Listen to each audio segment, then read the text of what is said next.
All right, so we are on section 8, staining and sealing. Now, the tools and products, let's go over those first. There are so many products out there. I haven't had time to try all of them, but I've done a lot of research and I found something that I really like, so that's what I'm going to focus on here. And what I use to stain and seal these gourds now is something called Vermont Natural Coatings Polyway Exterior Stain. Let me pull up the website. So I'm not affiliated with these guys. I just found their product. I've used it. Here's a photo of my garden we saw earlier in the intro video, but here's a summer photo. You can see it's all brown. I've used the Polyway Exterior Acorn Brown on this, okay? So here's a photo of the cans and the product name. Now, this garden I painted, the raised beds, the fence posts, the gates, everything is in the Polyway Acorn Brown. It was about 4 or 5 years old. Everything looks great. It's not peeling. It's still repelling water. So that's why I use it. Also, because I use it on the garden because it's very low in volatile organic compounds, which is another good reason to use it in the bird houses. Especially on the inside, you don't want to use like oil paints or something that has a lot of VOCs, because as the paint dries and dusts and the birds are scraping it, they're going to breathe that in. It's not going to be good for them, right?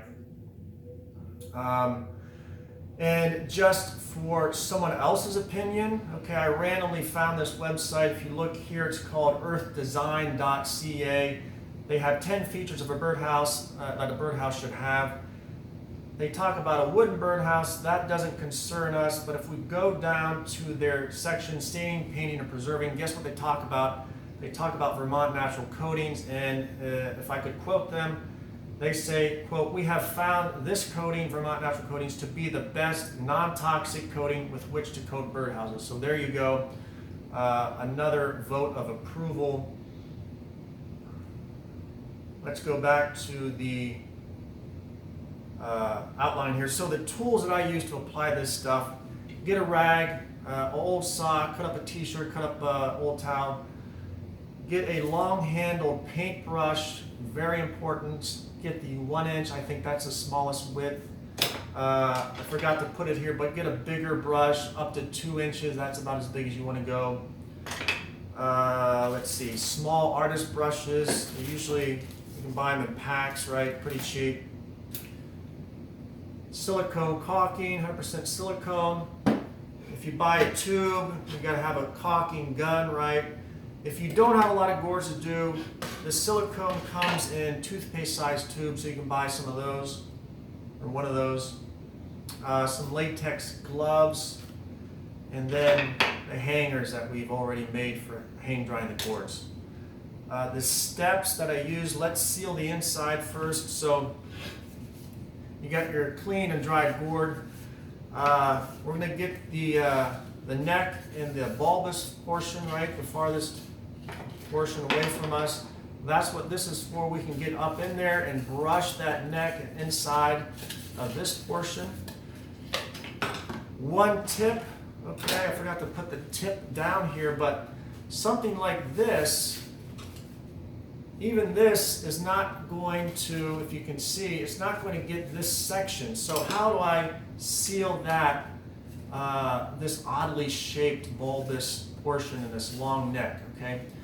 What you do, or what I do, is I take my fingers, or you can take some masking tape, seal these 3 holes, your 2 hanger holes and your ventilation hole, and you take some of this product. It's like water. Shake it, of course, before you open it and use it, and pour some, maybe, depends on the size of this, maybe a ½ inch up here, and just roll it around, swirl it around. Okay, and after 15, 20 seconds, 30 seconds, you'll have this entire thing coated, and that's another reason I like this, because I can coat these hard to reach portions and seal them. Okay, so next thing we're going to do is we are going to seal all of our holes. So we take our artist brush, we dab it in our Vermont Natural Coating, and we just push it through all the holes, okay? We got the attachment holes, we got the hanger holes, ventilation holes, we got the drainage holes, the attachment holes on the flap here. Seal them all with your painter brush and some of this Vermont Natural Coating. Okay, then we do the outside, but don't use, or I wouldn't use the brushes on the outside because this stuff is so watery. And also, if you're like me, if you're going really fast, paint is going to be flying everywhere, especially because this stuff is so watery. That's why we have a rag. Dab your rag and then just wipe it, okay? Cover the entire thing, obviously. You can also hang this on your rope so you're not putting fingerprints on it. Get the stem, get the end of the stem, wipe it. I would put 3 to 4 coats on it. It's recommended that you put at least 2 coats. This stuff dries pretty quickly. You want to put the next coat on before the other one dries completely. So put the next coat on when the previous coat is tacky still. But it dries pretty quickly. It'll be done fairly quickly. Then once you're done with this, you hang it up and let it dry for a day or so, okay? Now, the next thing, the silicone, this is something I came up with. This is an added level of protection. So let's say you've stained this, you've sealed this, okay, you've coated this in your Vermont Natural Coating. The other added level of protection is a silicone. So here is one that I coated in silicone. So you take your silicone gun, your tube, and you put a large amount here. You put on your latex gloves, right, and you smear it all over. Smear it on the edges, you cover every crevice, you cover this stump here. You take a wire and you push it through and you rub it around all these holes, get it on the inside diameter, inside all these holes, right? So what you've created is an added level of protection, because when this is in the gourd, the birds are going to be urinating and defecating, and the material like the hay or straw, whatever they made the nest of, is going to sit, it's going to be soaked in the urine and feces. It's acidic, it's going to sit on this. Even though this Vermont Natural Coating is a good product, over time that acidity is probably going to eat it away and then get to the gourd shell itself. So this is just going to prolong the life of it. So when we remove this in the fall, when we remove our flap in the fall or winter, we're just going to be able to wipe this clean, hopefully with some warm water, okay? So that's why we have the silicone. Okay, tip, do multiple coats, I already said that. The only other product that I can recommend, because I used it, is, they're 2 different names, but they're actually the same thing. So let me go to this Amazon page.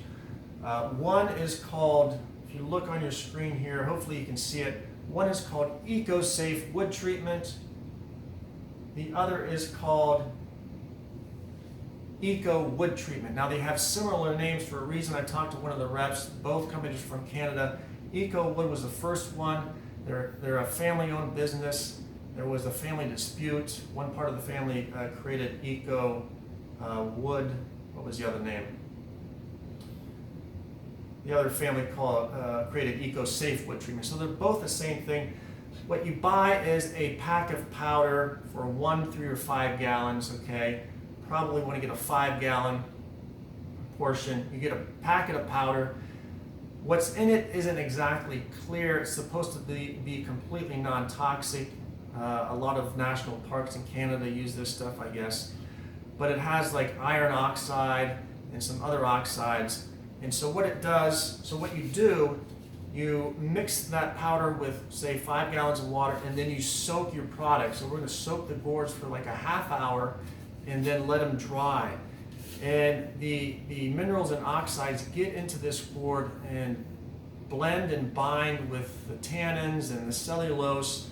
And what they do is prevent mold and mildew growth. And over time, because of these oxides, they will age into a patina that's dark gray and silver. This is a gourd that I soaked in this very stuff 4 years ago. I've left this out all seasons, all year long. It is still in great shape. So 2 reasons to buy this Ecosafe wood treatment or Eco wood treatment. 1, it's a lot easier. You just dip this in, let it soak for a half hour, hang it and dry it, and that's it. You can still do the silicone with this if you want, okay? Just soak your lid, let it dry, then add the silicone like I just said. This you can see is before I came up with the lid technique. So the second reason you would want to use this is if you like this patina. If you like the dark gray and silver, then by all means, this is your product. Use it. Let's see what else I have up here. There's lots of other options. Like I said, I can't go over them. If you want to use linseed oil, see if you use oil on the outside, you're probably going to have to reapply it every year, so that's going to be a pain in the butt. If you use oil on the inside, that might last a little longer. If you think this stuff is too toxic, or perhaps because you're a vegan, you don't want to use it because it has whey protein in it, maybe you're going to use a linseed oil on the inside.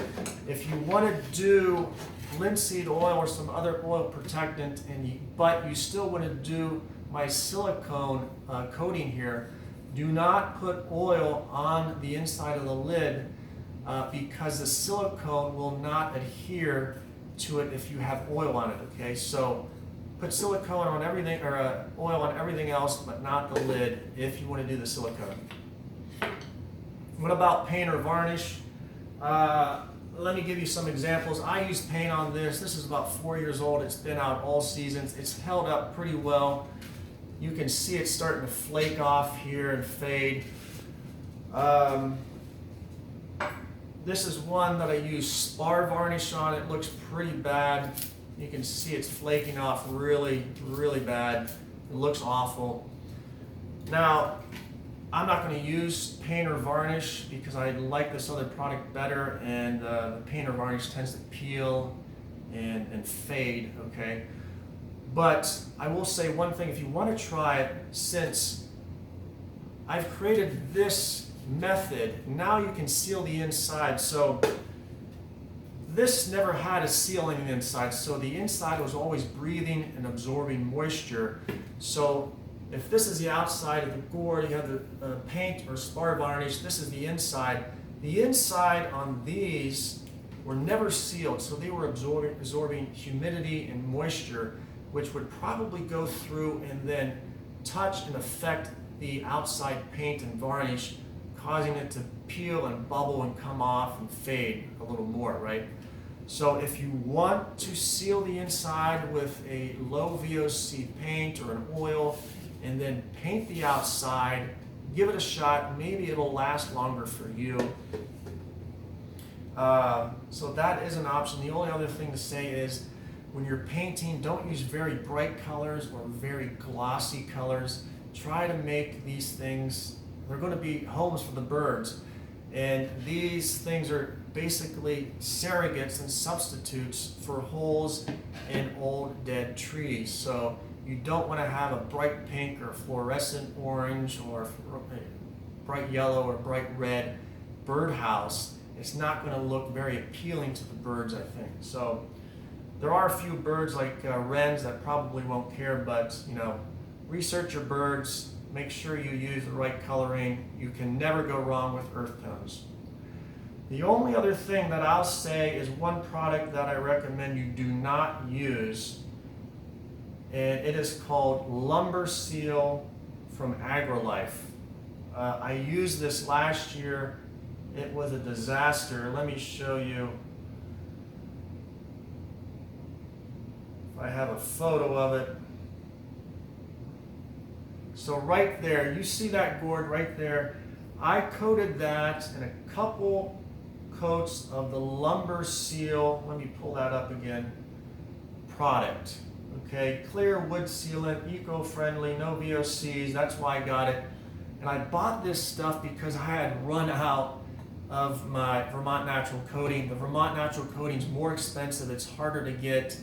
You can find retailers on their website. I actually just ordered directly from them and had it shipped to me. But anyway, I bought the lumber seal at Home Depot. It's cheaper, more convenient, but I regretted it because I had to redo all those gourds again.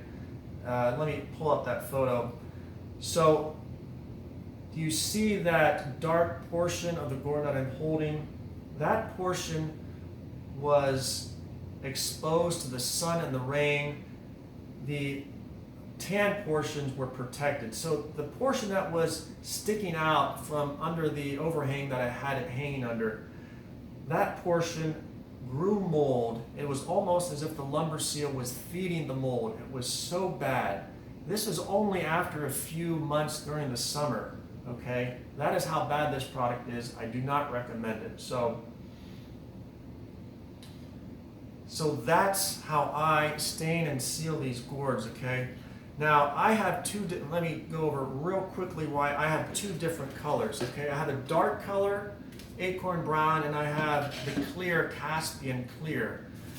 Now, the clear ones, I'm going to stick in areas where they're going to be maybe in the sun a little bit. So you want a lighter color if these gourds are going to be in the sun, because they're not that thick like 3/4 inch wood birdhouse. So they're going to heat up a little quicker. And if you have birds in here, their body heat, and then you have the sun hitting, you want a light color to reflect some of the sun's rays and some of the sun's heat, okay? So this one I'm going to stick in an area that's going to be getting some sun during the summer.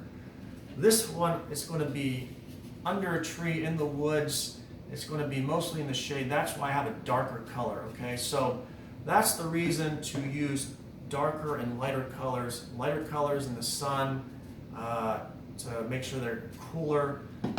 Darker colors you can use in the woods or under an overhang where they're not going to be getting hit by the sun. So I think that's all I want to say. The next thing is number 9, how to close and open the flap on these, okay? So I'm going to show you how to close these. There's a trick to it. That's going to be the next section. Let me get all the materials and tools for that up here, and then we'll start that section.